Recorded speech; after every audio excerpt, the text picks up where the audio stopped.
Pak Komar lagi beres-beres, beresin rumah, dibantu anak mantunya. Cakep. Assalamualaikum warahmatullahi wabarakatuh. Senang sekali hari ini kita semua bisa berkumpul, ya kan, dalam rangka untuk mengupas tuntas terkait PLP atau pengenal lapangan pendidikan FITK yang akan berjalan beberapa bulan lagi.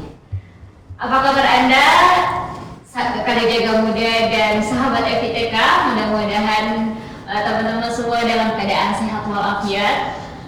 Senang sekali saya selaku host yang akan memandu acara ini.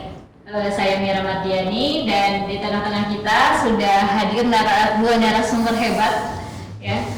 Yang pertama tentu ada Kepala Laboratorium Pendidikan FITK, yakni Bapak Dr. Adi Setiawan, MPD. Apa kabar Pak? Alhamdulillah sehat. Ya. Dan yang kedua ada narasumber yang tak kalah luar biasa, ya. Pengalamannya sudah lebih hampir 30 tahunan, ya. Senior di Lab FITK, ada Pak Eko Suwarto, SH. Apa kabar Pak? Assalamualaikum. Ya. Alhamdulillah. Baik, Kalijaga Muda, sebelum kita mulai podcast kita hari ini, saya ada pantun yang menarik, ya. Nanti bilang cakep ya pada saat nonton. Pak Komar lagi beres-beres, beresin rumah, dibantu anak mantunya. Cakep. Agar PLP bisa berjalan sukses, kita simak podcast ini dengan bahagia. Ya, tepuk tangannya.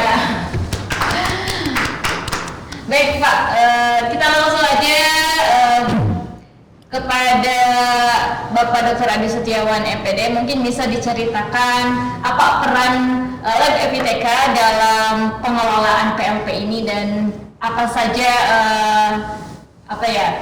pentingnya urgensi PLP di urgensi Lab FITK. Mungkin bisa diceritakan peran Lab Pendidikan FITK dalam kesuksesan PLP ini. Dipersilakan Pak. Oke, terima kasih Kak Mira. Sahabat FITK semua, perkenalkan saya Adi Setiawan selaku Ketua Laboratorium Pendidikan Fakultas Ilmu Tarbiyah dan Keguruan UIN Sunan Kalijaga. Pada kesempatan kali ini saya akan mencoba membahas tentang peranan laboratorium pendidikan untuk melakukan layanan supporting akademik pada program PLP, pengenalan lapangan pendidikan. Jadi kalau dulu namanya PPL, praktek pengalaman lapangan. Jadi seiring dengan kemajuan dan perubahan peraturan perundang-undangan, bergeser menjadi PLP karena peraturannya berubah. Permenristek Dikti tentang standar pendidikan guru nomor 55 tahun 2017, kemudian dilengkapi dengan Peraturan Menteri Agama nomor 15 tahun 2018 tentang Lembaga Pendidikan Tenaga Kependidikan atau LPTK. Itu menyebutkan bahwa dalam fakultas pendidikan, fakultas kita namanya Fakultas Ilmu Tarbiyah dan Keguruan, itu diamanatkan wajib ada mata kuliah PLP, pengenalan lapangan pendidikan. Kemudian untuk PPL sekarang digeser untuk ranahnya PPG, Kak Mira. Jadi pendidikan profesi guru itu di KKNI standarnya level 7. Kalau sarjana pendidikan seperti di FITK itu standarnya 6. Jadi berubah menjadi nama nomenklatur baru, pengenalan lapangan pendidikan atau PLP. Jadi ada beberapa hal yang berubah secara peraturan perundang-undangan yang akan berimbas kepada pola dan isi. Nanti di podcast sesi kedua akan lebih jelas ya tentang mekanisme PLP itu sendiri. Dan peranan dari laboratorium pendidikan itu adalah salah satunya supporting akademik di sini. PLP menjadi ruh yang sebelumnya sudah dibekali dengan micro teaching. Para mahasiswa kalau belum lulus micro teaching berarti belum layak untuk mengikuti PLP.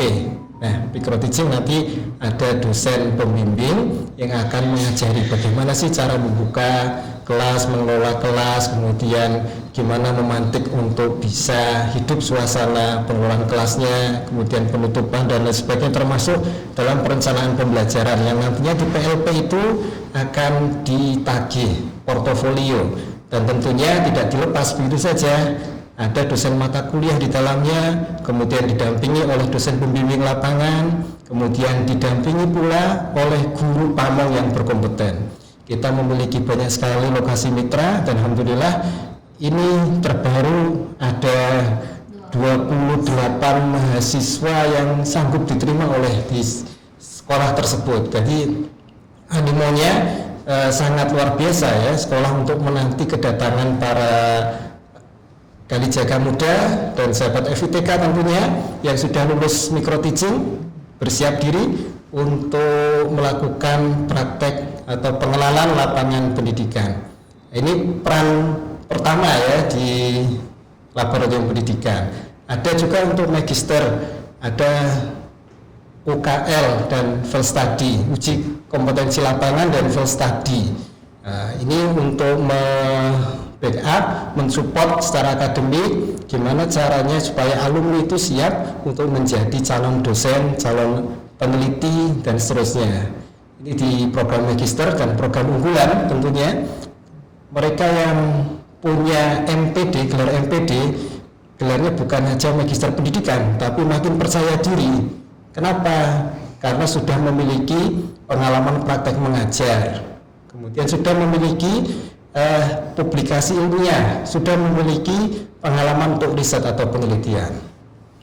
Ini supporting akademik. Kemudian di supporting risetnya, kami alhamdulillah di laboratorium pendidikan berhasil mengembangkan sebuah website untuk membantu para Kalijaga muda dan sahabat FITK di artificial intelligence.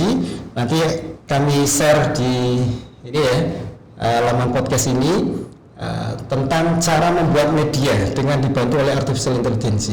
Ini alhamdulillah berkat dukungan pendanaan dari LPPM, kita melalui laboratorium pendidikan tentunya berusaha untuk melayani dengan baik gimana caranya untuk mengikuti perkembangan zaman. Itu yang diriset. Kemudian pengabdian ada baca tulis Quran, Bu Kak Mira ya. Baca tulis Quran, kemudian semaan Quran juga kita layani, termasuk validasi beberapa instrumen dan media. Karena kami di laboratorium pendidikan ada PTP, pengembang teknologi pembelajaran, dan ini levelnya sudah profesor ya, sudah paling tinggi level fungsionalnya. Tidak hanya satu, ada 2 orang kami dikuati oleh PTP, kemudian ada PLP. PLP bukan pengelola lapangan pendidikan, tapi Pranata Laboratorium Pendidikan yang memang kompetensinya sudah dibekali di bidangnya. Kemudian kami juga memiliki dosen-dosen muda yang memiliki sertifikasi bukan hanya nasional tapi internasional untuk bisa menguatkan peranan laboratorium pendidikan sebagai pusat sumber belajar, pusat pengembangan sumber belajar, dan pusat pengembangan sistem instruksional. Mungkin itu saja Kak Mira. Nah, itu dia informasi sekilas tentang peran Lab Pendidikan FITK dalam mengelola kegiatan PLP. Mungkin ini juga salah satu pertanyaan dari teman-teman. Saya mewakili terkait persiapan untuk PLP ini kan mungkin ada beberapa hal yang wajib dimiliki gitu, yang sebagai pesan dari Bapak sebagai pengelola Lab Pendidikan, apa pesannya untuk teman-teman sahabat FITK yang akan melaksanakan PLP nanti di sekolah mitra? Bagaimana Pak? Di sini hadir pula Pak Eko Suharto ya. Beliau adalah contoh model ya, role model. Beliau memiliki resiliensi atau ketangguhan yang luar biasa, tidak diragukan lagi ya, kami Raya dan sahabat FITK.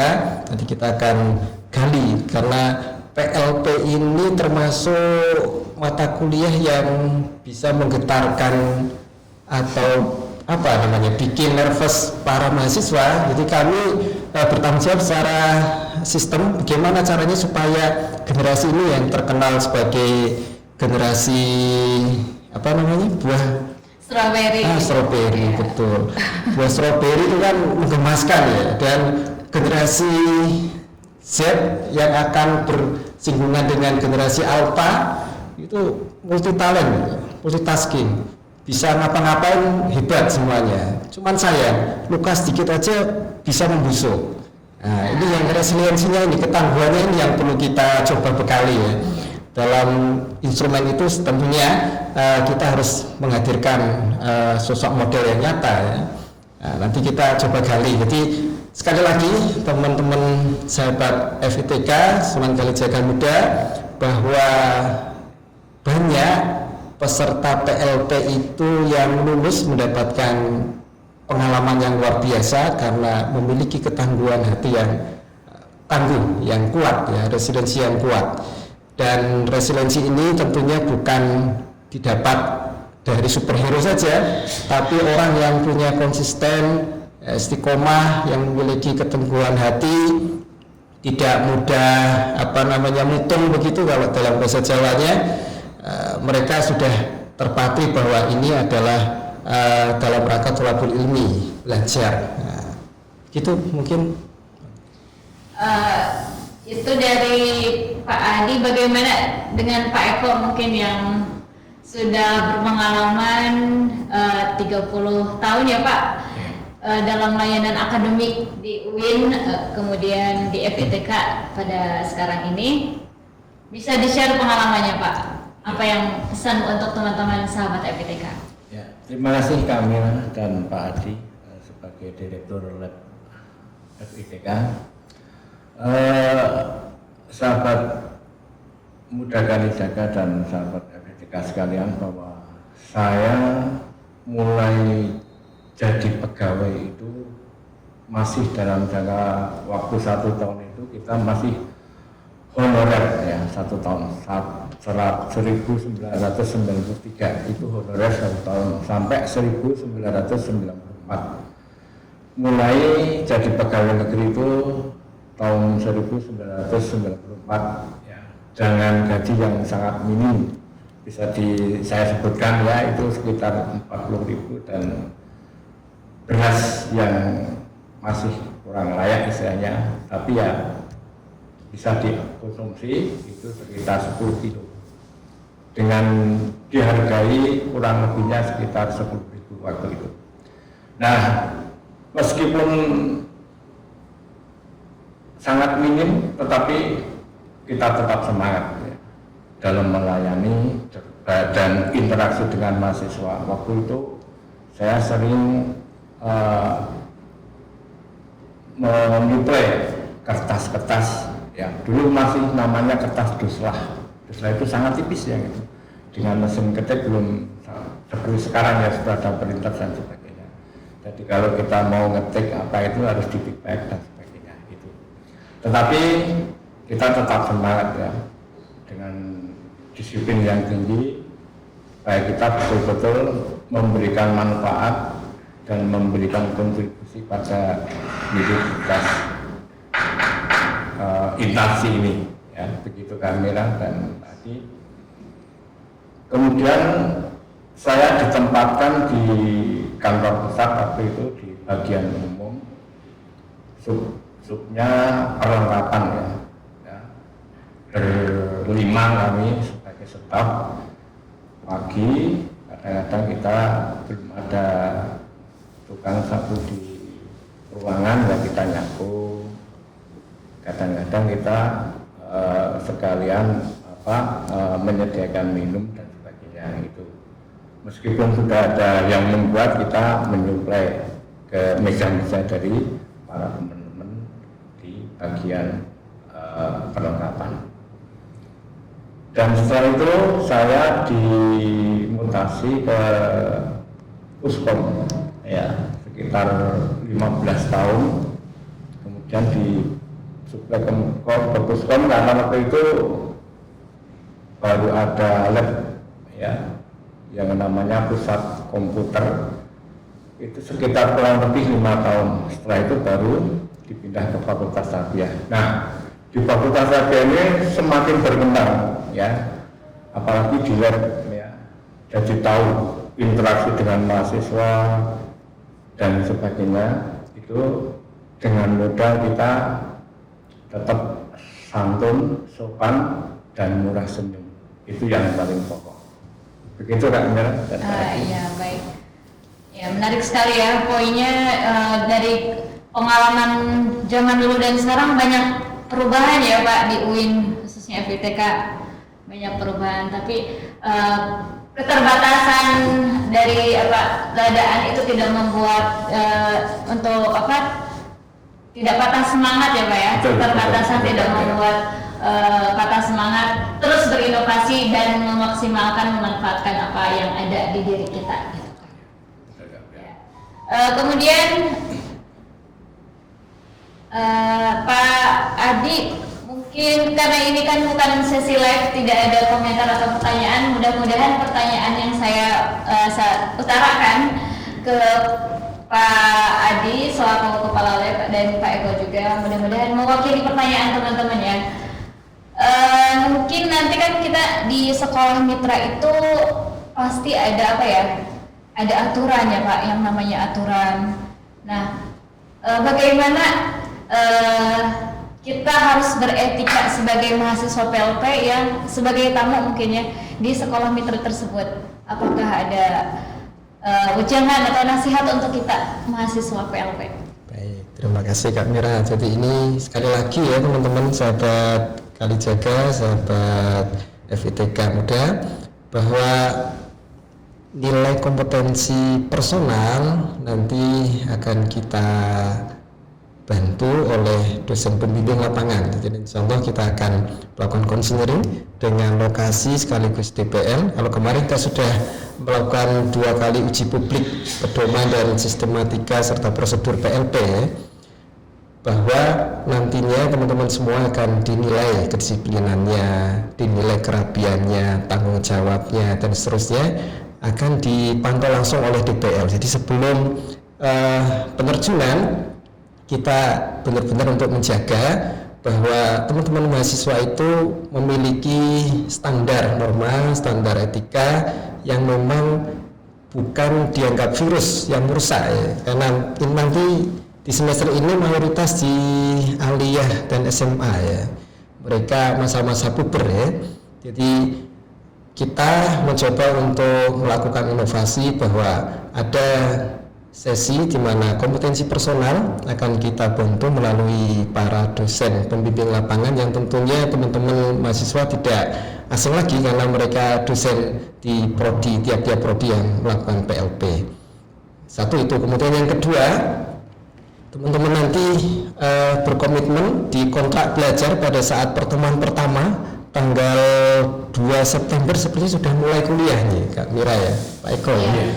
Jadi 2 September nanti tolong teman-teman yang mengambil mata kuliah PLP bersegera melihat siapa dosen mata kuliahnya, kemudian silakan bertanya apapun sana. Nanti ada fakta integritas Kak Mira, fakta integritas, karena ini sedang digalakan. Fakultas kita sudah terpilih menjadi salah satu duta, menjadi zona integritas, layanan bersih, melayani.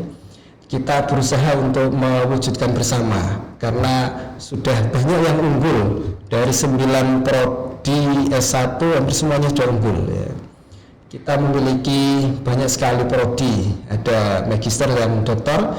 Ini tentunya PLP untuk program sarjana pendidikan S1. Jadi teman-teman semua nanti akan diajak dialog bersama, kontrak belajar, fakta integritas apa isinya nanti di Pak Heru sepertinya ya, di mekanisme tentang PLP. Nanti silakan nanti bisa diperdalam fakta integritas itu apa saja isinya, termasuk kesehatan fisik ya. Teman-teman semua juga harus mempersiapkan diri karena pengalaman ada yang asam lambung Kak Mira. Saya juga baru-baru ini kena asam lambung karena enggak terasa kalau ada pekerjaan kemudian ngopi, tahu-tahu udah 15 harus ke dokter, saya harus konsumsi obat rutin. Jadi teman-teman semua tolong, keterbatasan fisik seperti penyakit bawaan bisa dilaporkan ke dosen mata kuliah yang bersangkutan. Nanti akan kita coba komunikasikan dengan lokasi mitra. Semoga nanti bisa dipahamkan bahwa keadaan fisik mahasiswa tertentu misalnya ya ada kekurangan ini. Jadi insya Allah para guru paman akan menyadari itu, dan kita sudah cukup humanis ya.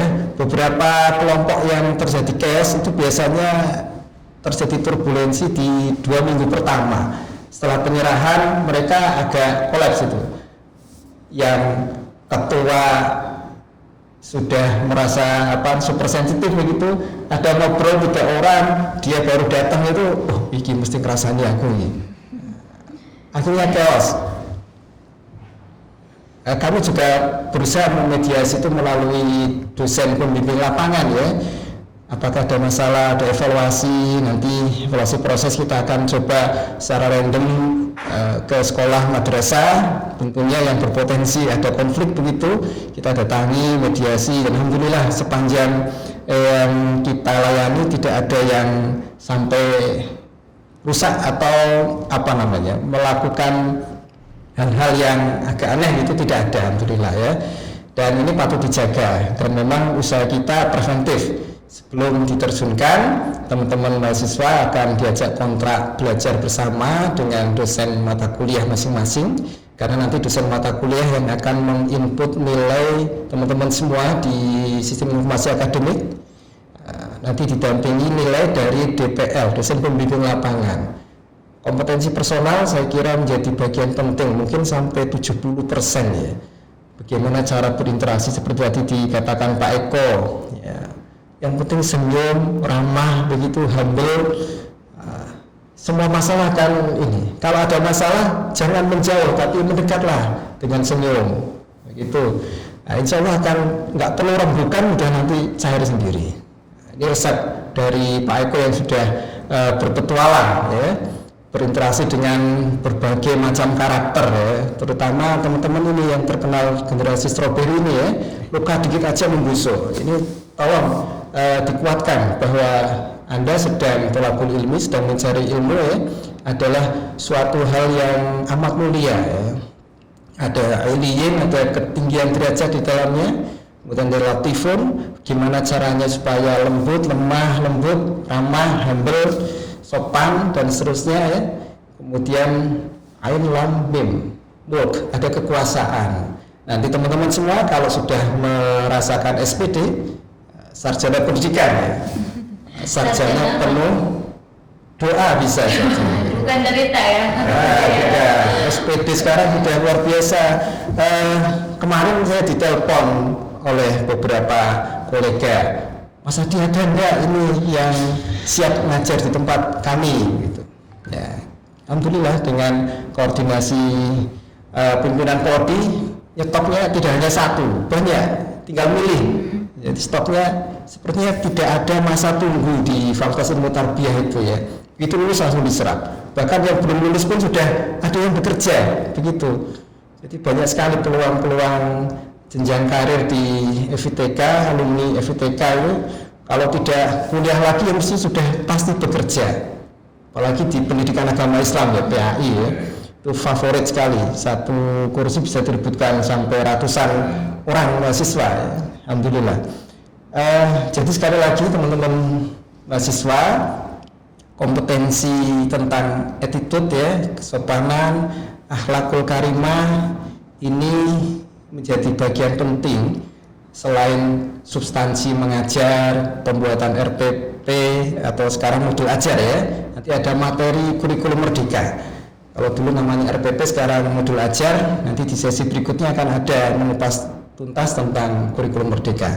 Kemudian moderasi beragama nanti juga ada sesi itu, nanti bisa didalami dan nanti tanya jawabnya bisa melalui Google Form. Kita akan mencoba untuk membuat pertanyaan sebagai tugas komprehensif. Para mahasiswa sudah mengikuti podcast ini Kak Mira, kita coba feedback dari para mahasiswa seperti apa, apakah materi yang kita kemas sesuai zamannya ya. Kalau dulu ruang podcast masih langka ya, kita harus ke Jakarta dulu. Sekarang sudah hadir di universitas kita ini sudah alhamdulillah. Studio baru. Terakhir teman-teman semua bahwa ruhul mudaris ahamu minal jasadi mudaris. Jadi ruhnya guru itu lebih penting dibanding jasadnya. Jadi ruhnya seorang guru yang sudah mumpuni itu akan bisa memendarkan cahaya-cahaya ilahi, Asmaul Husna, pendidikan. Rob ada asal kata dari tarbiyah ya. Rob dan tarbiyah ada yang terkoneksi di sana. Jadi kami mencoba untuk mendalami identitas kami, Fakultas Ilmu Tarbiyah dan Keguruan. Tidak hanya keguruan saja, tapi keilahiannya kita, Rob kita, coba kita sentuh ya. Teman-teman semua mungkin sudah pernah dengar ya, Thariqatu ahammu minal maddah, bahwa metode strategi itu lebih penting dari substansi isinya. Strategi, metode, cara mengajar, teman-teman semua bisa silakan download di website kami, channel kami, YouTube kami di Lamperan. Ada 300-an contoh video micro teaching yang sudah kita himpun di sana, dan subscribernya lumayan ya, sudah 5.000-an ya. Jadi silakan teman-teman yang belum kenal bisa nanti ditampilkan di sini Lamperan gitu ya. Kemudian websitenya FITK juga ada di dalamnya. Lab FITK ya, Lab FITK di situ ada khusus untuk PLP, buku panduannya seperti apa, template untuk fakta integritas, kemudian daftar hadir dan seterusnya. Kita coba untuk layani secara maksimal, tidak perlu naik ke lantai 4 ya. Kami berada di posisi kahyangan ini Pak Eko ya, luar biasa. Paling dekat.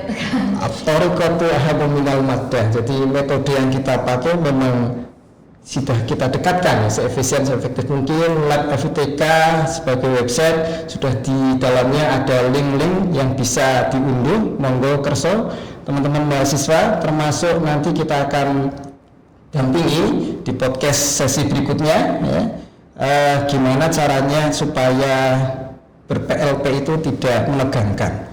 Ada 2 mata kuliah yang bikin tegang ini karena PLP 1 dan 2 skripsi. Iya. Termasuk baju, pakaian, adat ya, karena ada Kamis Pon ya di Jogja. Teman-teman semua harus mulai ini karena 7 minggu di lokasi itu bukan waktu yang singkat ya. Jam 6:30 ada piket, ada praktek persekolahan. Praktek persekolahan, teman-teman semua tolong kalau seandainya terlambat jangan tergesa-gesa ya. Tidak perlu tergesa-gesa, tapi komunikasikan. Maaf saya terlambat karena bla bla bla dan seterusnya. Karena kecelakaan di lalu lintas biasanya karena tergesa-gesa, lupa pokoknya tancap gas sampai sana. Nggak perlu seperti itu ya. Teman-teman semua, kami berharap meminimalisir kecelakaan lalu lintas ya, karena ini kota pelajar ya, kota padat ya. Kalau jam 6:30 itu ramai, padat. Bersabar, tidak perlu tergesa-gesa. Kalau terlambat, tolong kabari temannya. Teman yang lain juga saling menjaga karena berjamaah sudah satu kelompok. Mungkin nanti dari PAI ada, dari PEMAT ada, dari PEKIM ada, pendidikan kimia, PBio dan seterusnya. Nanti resiliensinya akan terbentuk itu insya Allah ya. Jadi sekali lagi pembentukan ruhul mudaris ya, kekuatan jiwa calon pendidik ini yang mahasiswa ya, ini lebih penting dari jasadnya sendiri.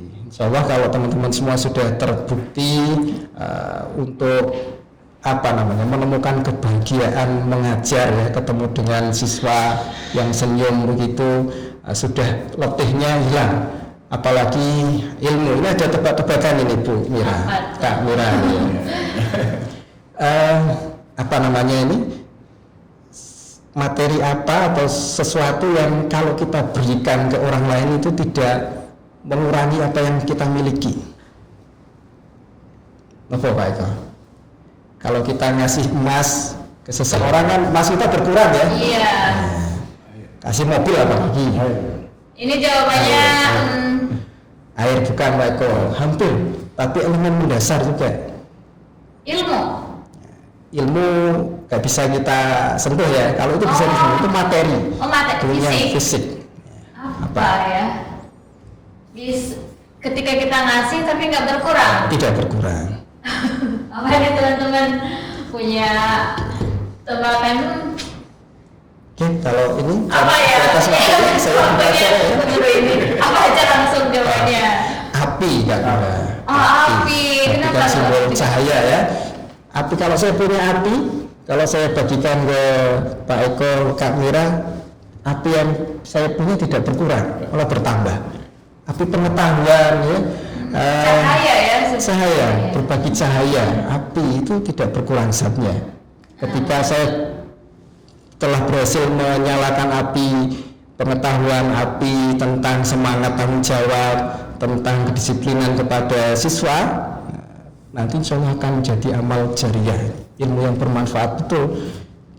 Usia kita akan panjang nanti, tidak terbatas usia di dunia ini, tapi di alam akhirat nanti mengalir terus pahalanya. Murid kita yang sudah bisa sholat, misalnya ya, siswa kita sholat yang PAI ini, sholatnya dipakai dan diajarkan lagi, bertambah lagi. Begitu. Jadi multi level pahala ya Pak. Ya. Multi level pahala. Ada lagi Pak? Sudah cukup. Nah ini mungkin teman-teman kalau sudah tangkap poin-poin yang disampaikan oleh Bapak Kepala Lab kita, bagaimana teman-teman? Mudah-mudahan ya sudah bisa mengingat pesan penting dari ketika kita nanti praktek di lapangan di sekolah bersama siswa-siswi kita nanti. Jadi kalau boleh saya cerita tadi untuk mahasiswa PLPM semester kemarin, memang PLP ini sebagai ajang untuk menunjukkan untuk mengerahkan kemampuan kita ya Pak Adi, dan menunjukkan totalitas ketika mengajar. Pokoknya apa yang kita miliki benar-benar harus dikerahkan. Tidak hanya dalam mengajar, tetapi misal skill kayak misalkan membina eskul siswa-siswi di sekolah juga boleh ya Pak, karena itu juga termasuk dalam penilaian yang lain ya, kegiatan persekolahan. Nah, waktu semester kemarin yang genap itu ada mahasiswa PBA kalau nggak salah, dia tuh kan bisa hadroh ya Pak. Nah, terus ikut membimbing, dia praktik kalau nggak salah di Min 1 Bantul. Dan dia cerita ke saya, alhamdulillah katanya beliau itu diminta untuk terus membimbing hadrohnya Min 1 Bantul, padahal kegiatan PLP sudah selesai kan, tadi hanya sekitar berjalan 8 minggu, 7 atau 8 minggu, tetapi beliau diminta tetap untuk melanjutkan membimbing siswa-siswi Min 1 Bantul untuk dalam ekskul hadroh gitu. Jadi buat teman-teman yang punya skill nggak apa-apa, meskipun mungkin tidak sukarela ya Pak, tidak dibayar. Yang tentang ini ya, skill-skill yang perlu dimunculkan. Ini Pak Eko ini multi talenta ini. Beliau itu guru saya di badminton ini, dan guru ahli kori ini. Mungkin bisa ditampilkan ya. Ya. Nah ini pokoknya kalau bukan hanya skill mengajar, tapi skill apapun yang teman-teman punya ketika di sekolah nggak apa-apa, ikut bina, ikut membimbing siswa, ikut membantu gurunya gitu ya teman-teman. Siapa tahu itu kan jadi nilai plus teman-teman di mata guru pamong teman-teman gitu, untuk wah ternyata ini kepake ya. Nah berkaitan dengan itu Pak Eko juga sebenarnya selain layanan akademik di lab FITK gitu kan, beliau punya skill yang mumpuni dalam bidang badminton ya Pak. Iya. Hobi ya Pak? Hobi ya. Badminton sejak kapan Pak? Itu sejak saya masuk di UNIS sudah ikut bulu tangkis. Khususnya di sini ada wadah yang namanya PAPOR, yaitu menyelenggarakan bola voli ada. Itu tidak hanya pegawai ya, mahasiswa juga, sahabat muda Kalijaga juga ada. Dan di sini sekarang juga sudah punya gedung yang luar biasa ya Pak ya. Indoor tenis juga ada. lapangan bulu tangkis juga ada, juga futsal juga ada, dan ini saya sejak masuk sini sudah mengikuti itu, dan sampai sekarang itu juga teman-teman itu banyak yang bersama-sama belajar bulu tangkis ya khususnya, dan kami pernah menjuarai satu sekota Masjid Yogyakarta, sedaerah istimewa Yogyakarta, bola voli ya, itu antar pegawai, antar instansi dan kandepak gitu waktu itu juara voli. Kemudian untuk badminton juga sekarang masih eksis, banyak teman-teman sekarang yang banyak yang belajar. Ini sedang olahraga yang lagi banyak diganti dan pegawai FITK badminton ya lagi hits katanya. Selain badminton Bapak juga ini ya saya sering kalau ada kegiatan fakultas itu kan Pak Eko sering diminta untuk sebagai pembaca Al-Quran, suaranya sangat merdu sekali. Nah, skill seperti itu bisa teman-teman juga tunjukkan di sekolah nanti ya Pak Adi ya, karena akan sangat berguna dan menjadi nilai plus gitu kan. Mungkin Pak Eko bisa melantunkan beberapa ayat Al-Quran untuk kami gitu, ya, siap. Mendengar betapa merdu suara Pak Eko gitu. Kita simak, dengarkan. Ya, akan saya bacakan surat Al-Baqarah ayat 151 sampai 152. A'udzu billahi minasy syaithanir rajim.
Terima kasih pada Pak Eko yang telah melantunkan ayat suci Al-Quran yang bikin hati kita semua adem ya teman-teman. Nah, mungkin sebelum kita tutup podcast kita kali ini, saya minta narasumber kita untuk dua kata Pak untuk teman-teman mahasiswa PLP apa? Kalau saya bisa semangat terus gitu kan. Dua kata Pak. Tadi dibacakan surat Al-Quran Al-Baqarah ayat 151 152 ya. Iya. Tetap jaga zikir dan bersyukur gitu. Bersyukur dan berzikir, insya Allah cukup itu modalnya. Bersyukur dan berzikir, menjaga, mengingat Allah, maka Allah akan mengingatmu. Jadi kita tidak perlu tergesa-gesa, tidak perlu takut terhadap guru pamong begitu ya, gak usah nervous. Insya Allah akan menjaga kalian ya. Dari Pak Eko, 2 kata Pak. Ya, sopan dan semangat. Sopan dan semangat ya. Ketika di sekolah mungkin kita harus memposisikan kita sebagai tamu ya. Karena bukan hanya membawa nama baik diri, tapi juga membawa nama baik instansi ya Pak, FITK, fakultas dan juga universitas kita. Tampilkan yang terbaik dan ya pokoknya semangat terus ya. Baik teman-teman, mudah-mudahan podcast kita kali ini bermanfaat sebagai bekal teman-teman untuk menghadapi PLP nanti. Mohon maaf bila ada kekurangan. Untuk materi selanjutnya jangan lupa disimak. Dan saya pamit undur diri. Wassalamualaikum warahmatullahi wabarakatuh. Waalaikumsalam. Sampai jumpa lagi, sobat FITK.